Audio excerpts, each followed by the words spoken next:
So where do you think Trump will land on this? Many were expecting the US to take action sort of over the last couple of days, but I know now Trump has said he might wait 2 weeks to give the Iranians the maximum chance to come to the table. What's your thought on how this is going to pan out from an American perspective?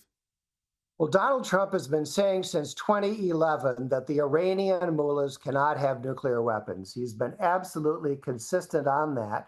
And I think he's waiting to see how the current conflict plays out. The Israelis are doing very well, and they may not need our help. And if they don't need our help, I think Trump is happy to sit on the sidelines. I think the main question is whether the Israelis are going to be able to take out that Fordo nuclear center that is basically under a mountain, right? It's an underground nuclear facility with a mountain on top of it.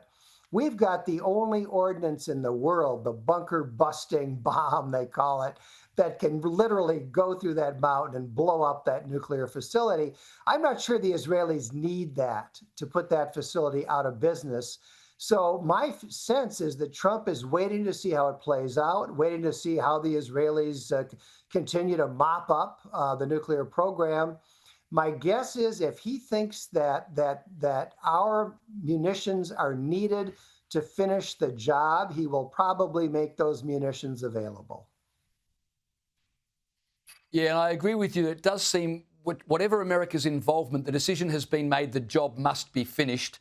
They can't have started this and then leave it half done. That would be a bad outcome for everybody. Speaking of bad outcomes, it was a bad day for Trump's former best friend. The SpaceX launch went, well, quite poorly yesterday. Take a look. The other day when they... Whoa! Whoa! What? That's No! I've got to ask you, John, was that a literal rocket exploding or a metaphor for Musk's relationship with Donald Trump?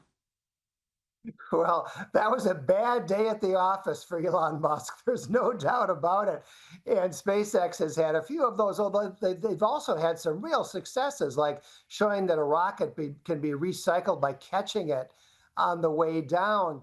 But, I hope that Elon remains a part of the conservative movement. He's a tremendously talented guy.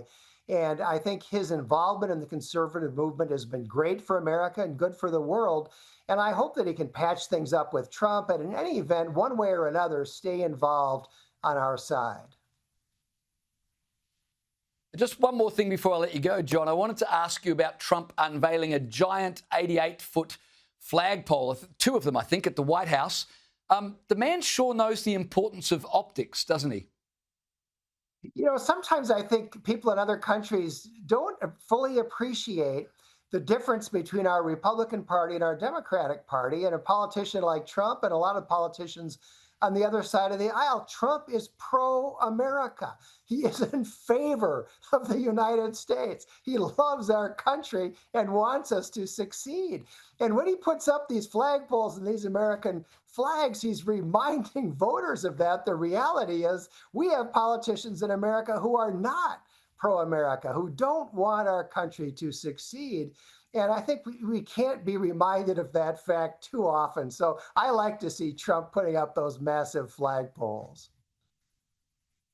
I like it too, and I cannot imagine our Prime Minister, wish that he would, but I cannot imagine him putting up a massive Australian flag. Sometimes our politicians do everything they can to avoid our national flag. John Hinderaker, thanks for joining me tonight.